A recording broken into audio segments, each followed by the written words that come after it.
Hi,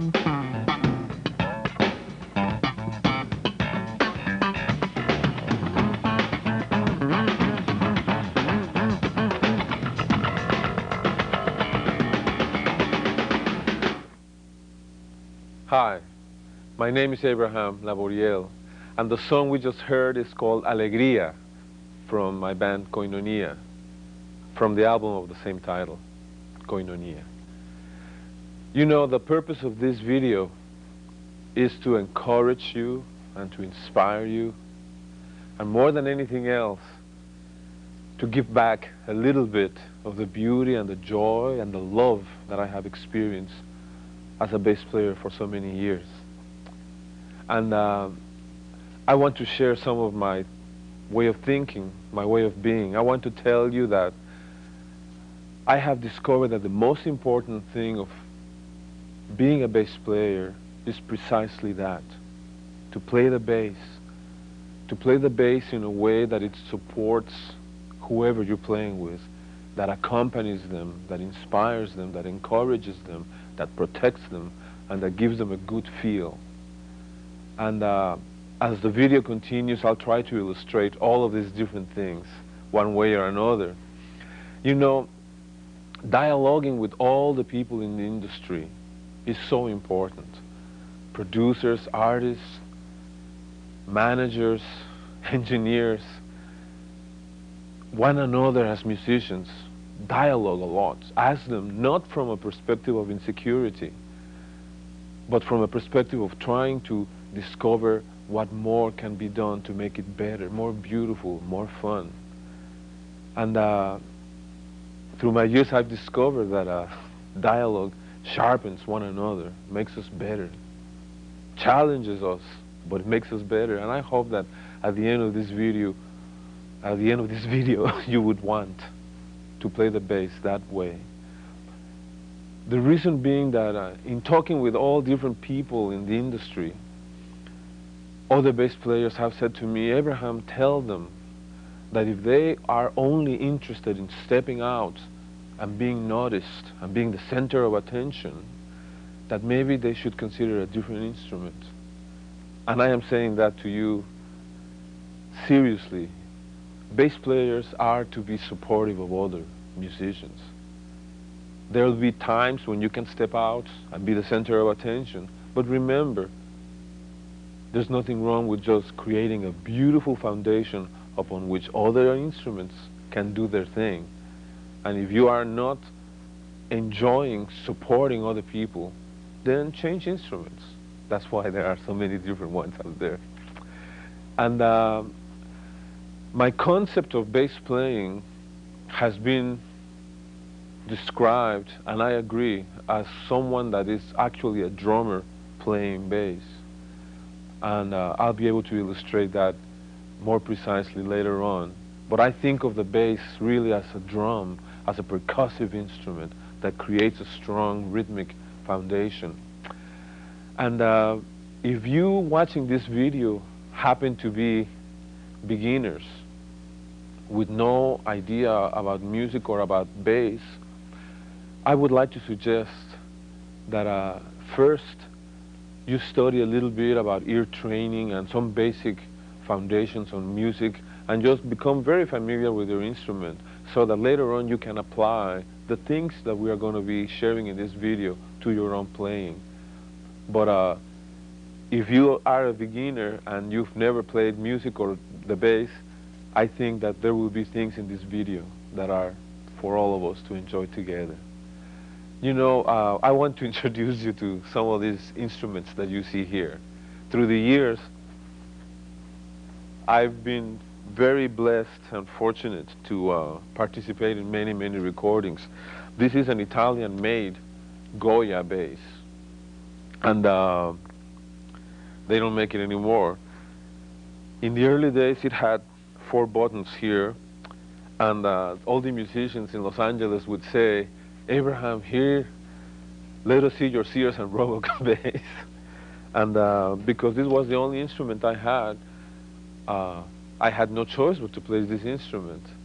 And I've really been very blessed because I visited the world traveling with Henry Mancini and Johnny Mathis, and eventually I made a live album in Europe with Al Jarreau on this bass, and Olivia Newton-John, and the Supremes, Diana Ross, Lee Rittenauer, Larry Carlton.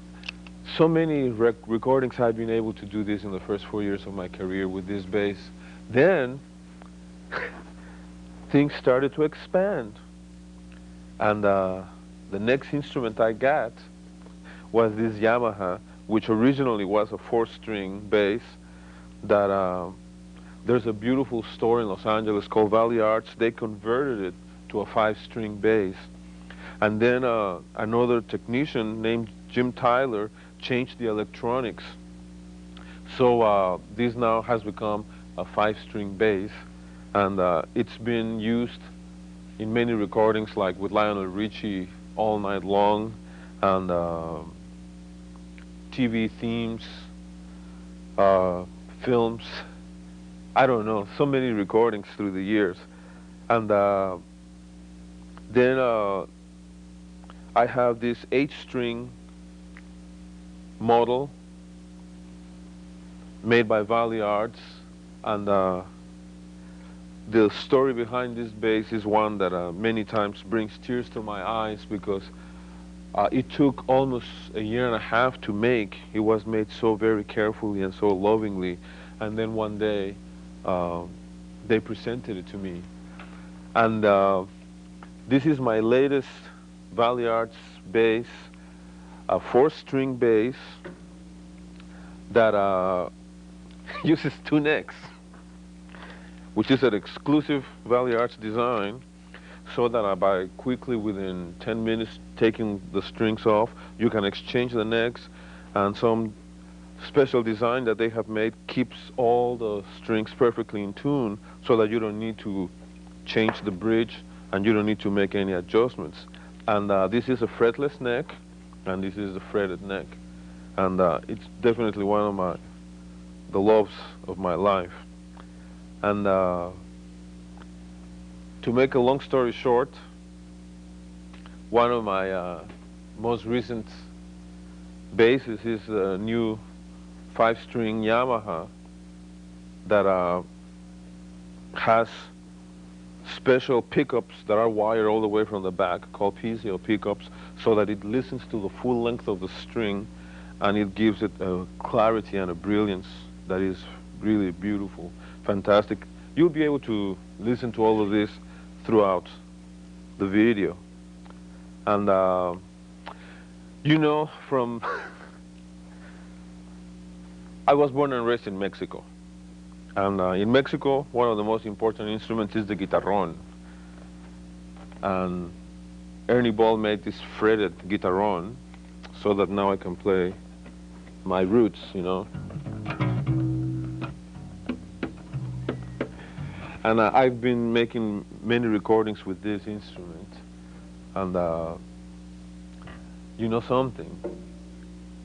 I am not known as an upright player, but I brought it because I wanted to share with you this story. I received a phone call from Quincy Jones to do The Color Purple. And he says, "Abraham, bring your upright."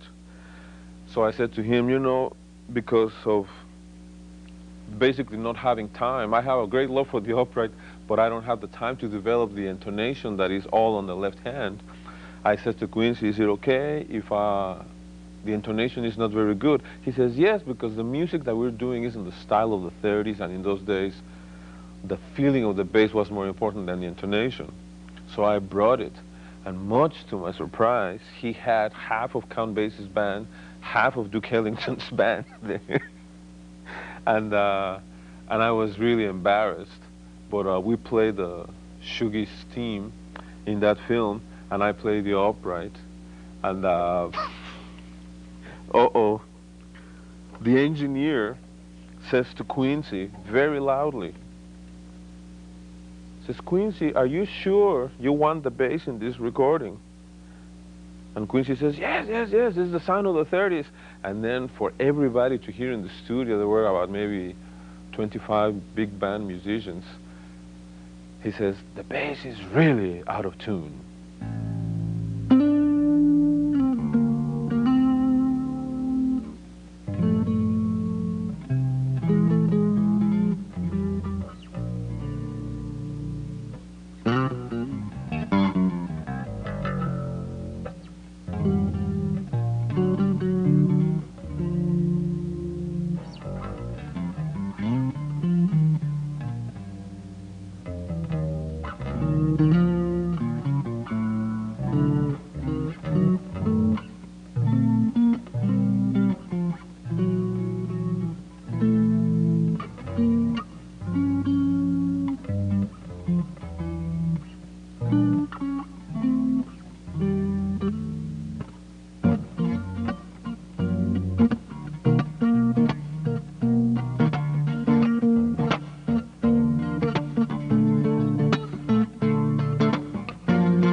Yes, that was Laura, but she's only a dream.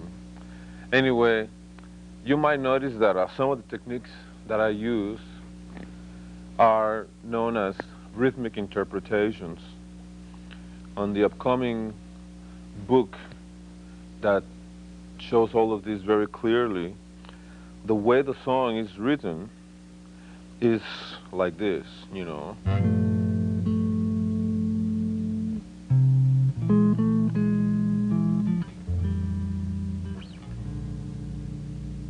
So the reason why I call it rhythmic interpretation is because from that I added what you saw. And that is based on what's known as creativity, or basically just spontaneity, making use of your experience to bring something fresh or new or a different perspective to things that are very basically stated. And so thinking in terms of 1, 2, 3, 4, you know, 2, 3, 4, 1, 2, 3, 4. So keeping that tempo in mind, that's what you just saw, where I went on.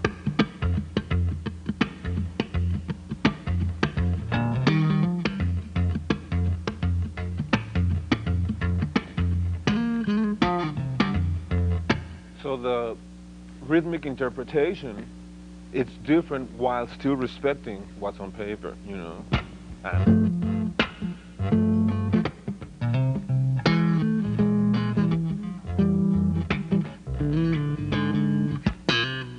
etc., etc., etc. The other thing is that as far as structured improvisation, what that means in very few words is that a composer writes a song that has a specific structure, which means that there are certain numbers of bars, in this case 32, that keep repeating over and over. The same chord progression is being respected over and over again. Within that structure, instead of playing the melody the way the composer wrote, you start playing your own feelings of how you feel about that song or about that chord or about that particular moment. And from that is that most musicians that enjoy the art of improvisation have to apply what's called chord scales and arpeggios, you know, so that the first chord, in this case being a G minor 9, the chord that goes with that comes derived from an F major 7 scale, starting in G and ending in G, which in terms of theory and all of that is known as a mode, the Dorian mode. And then from that,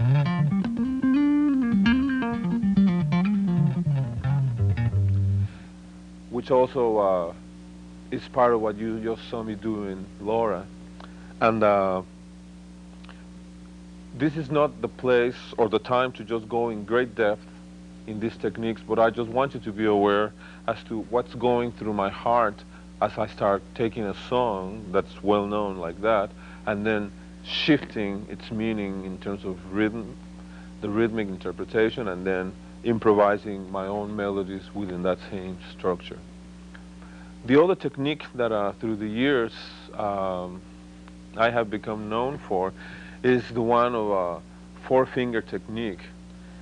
In classical guitar playing, the most developed classical guitar teachers come from Spain, so the names of the fingers for classical guitar playing are in Spanish. The thumb is called P. Why? Because in Spanish it's pulgar. The index finger is called I, because in Spanish is índice. The middle finger is called M, because in Spanish is el medio.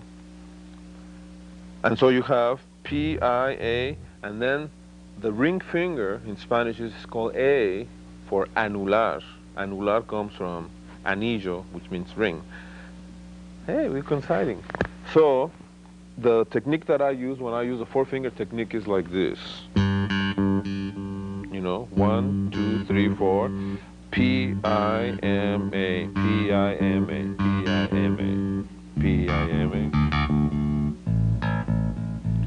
in any string. And basically what happens is that if you want to play different melodies using that technique, you can go P-I-M-A, P-I-M-A.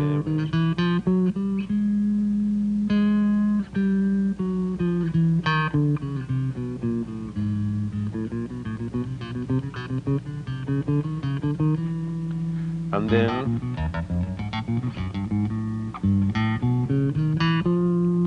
all combining these 4 fingers over and over.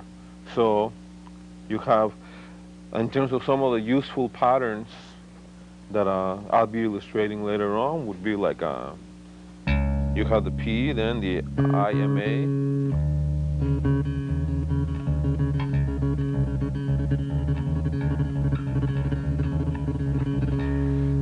then there's all the other combinations that most guitarists know from folk music. You know, you have the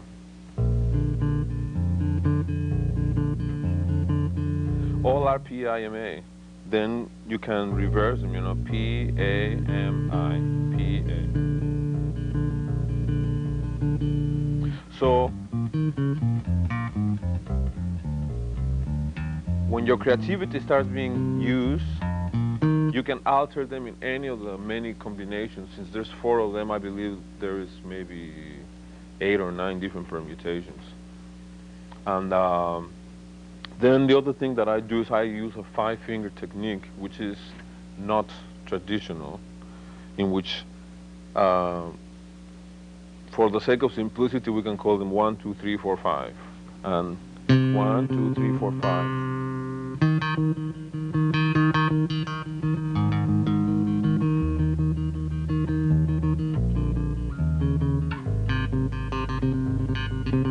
And for that, the advantage of being able to do that is so that you can do incredible tremolos, like a...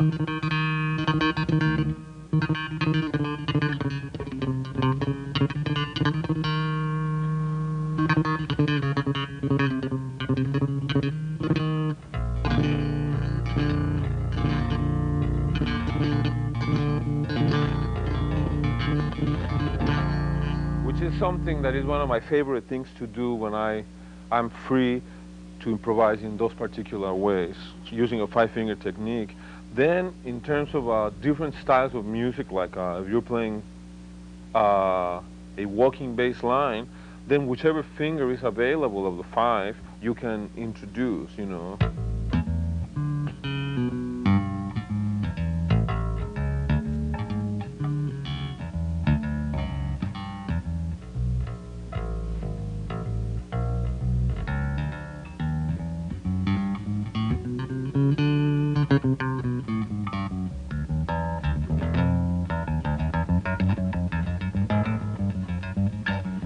All of that is done with 5-finger technique.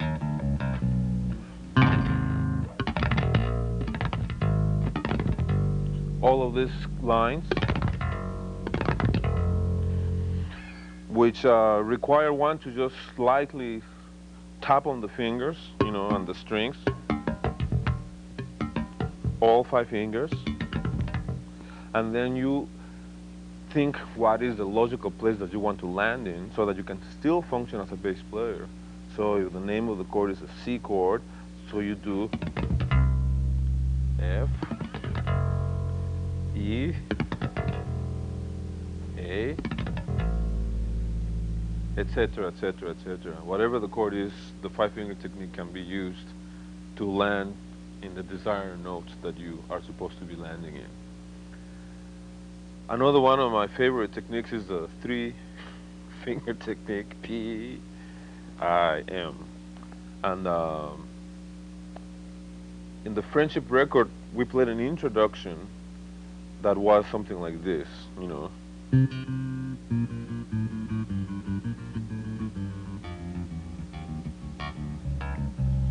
So that up to speed is like a...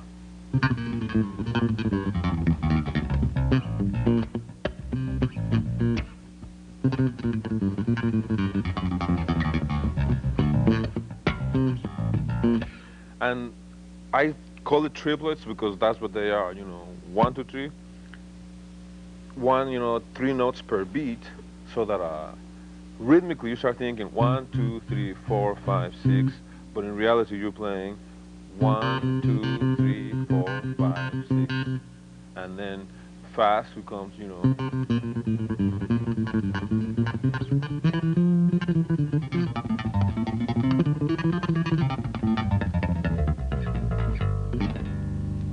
So then that's when we start combining different techniques of going to the 5 finger and then the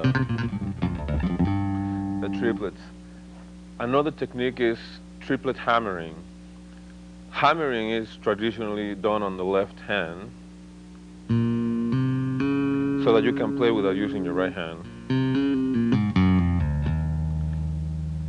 And the triplet aspect of it comes from the right hand. So you have 1, 2 on the left hand, 3 on the right hand. So,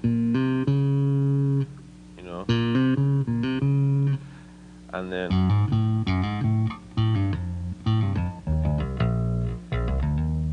so up to speed, it feels like this.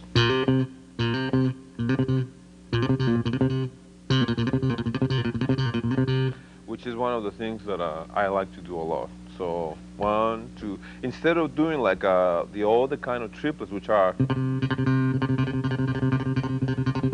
these ones are combination of 2 notes because of the hammering.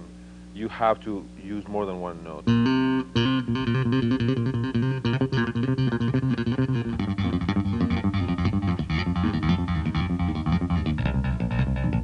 So rhythmically, we think in terms of 1, 2, 3, 4, 1, 2, 3, 4, 1, 2, 4, 1.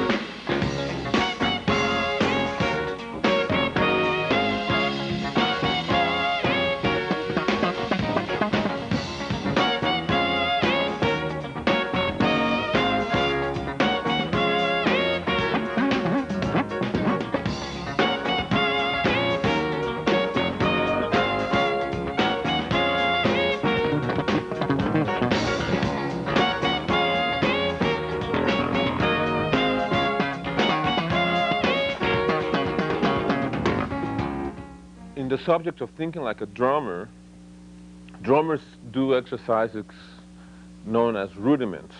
The most basic is the paradiddle, and it's called paradiddle because it sounds like paradiddle, paradiddle, 1, 2, 1, 1, 1, 2, 1, 1. Apply that to the bass, and it becomes like this.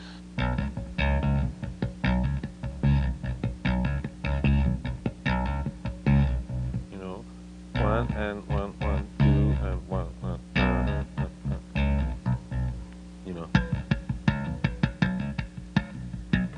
So that depending on what you want to express at that moment, you can use different approaches to the same concept of playing paradiddles with your instrument,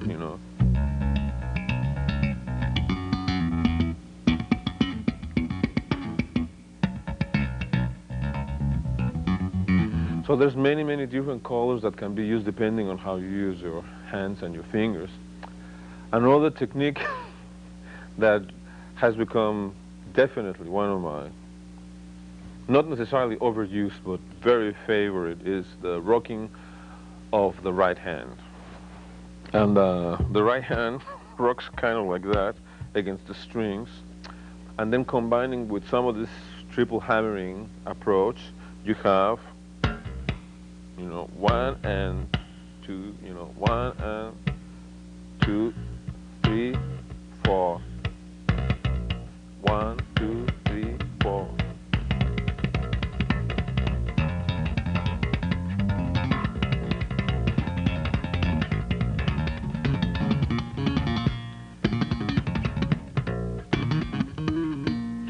Then that works for me better on the upper or the lower three strings, lower in terms of pitch, closer to you, your face. So upper physically, but lower sound-wise.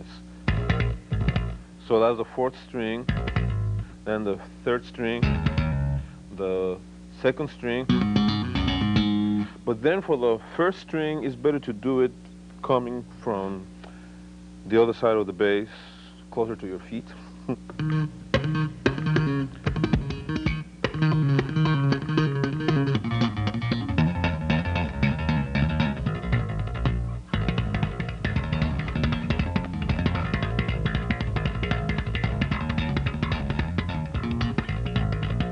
So that if the music is not necessarily divided in those kinds of triplets, if you have something that's more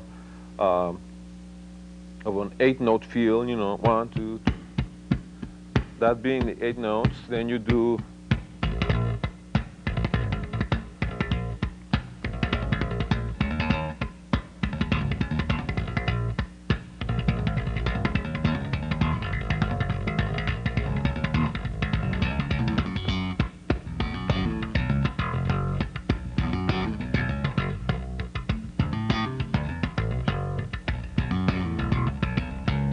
so that's the rocking of the right hand.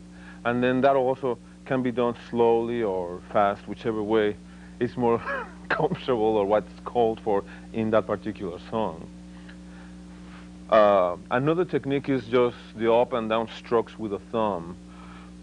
Traditionally, most bass players hit the string with the fleshy part of the thumb, like that. I don't do that. I have a way of going back and forth.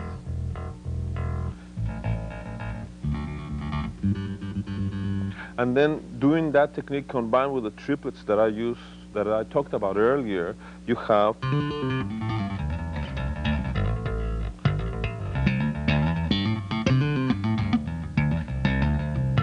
so you have down, hammering, then up stroke. Down, hammering, up stroke. Down, hammering, up stroke. Down, hammering, up stroke. Now, rhythmically, to keep track of whether you're playing triplets or actually 16ths, that's something that your own sense of rhythm will start showing you as you start trying to apply these things. So, you know, 1, 2, 3, 4, 5, 6, 7, 8. You know, those are 16ths, you know.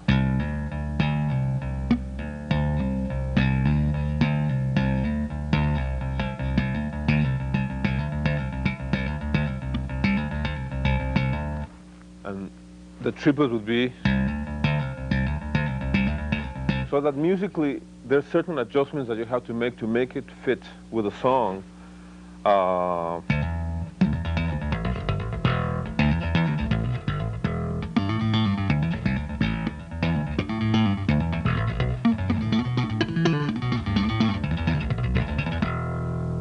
So those are just some illustrations of the different things that I do with the right hand.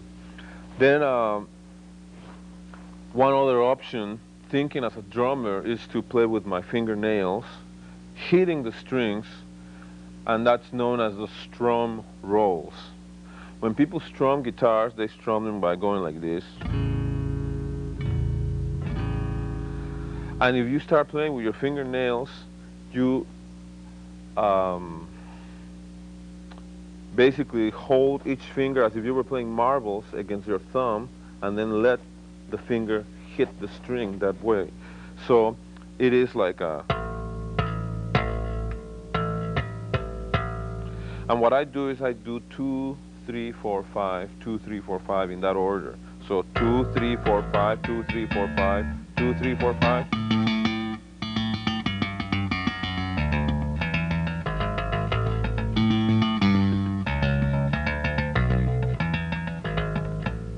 And then as the speed increases, it becomes the strum roll.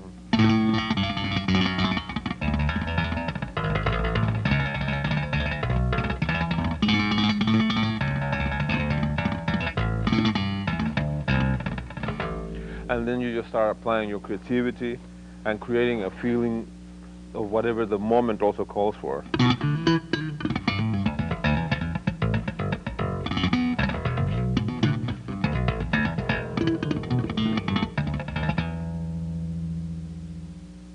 The other one is moving your fingers up and down against the same string, like this.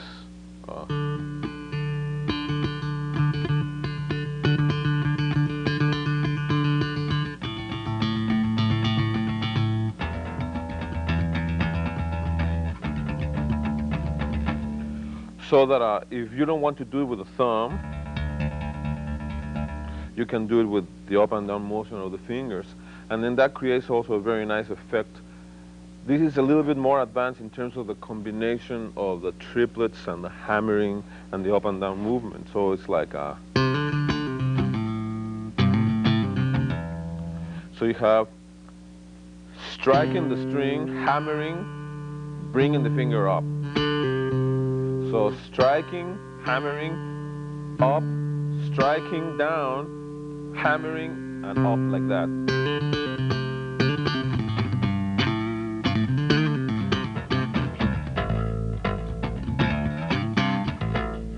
So that your hand just starts doing this kind of a thing, but the sounds that you hear don't necessarily relate to the way the hand looks. So I'll try to slow it down.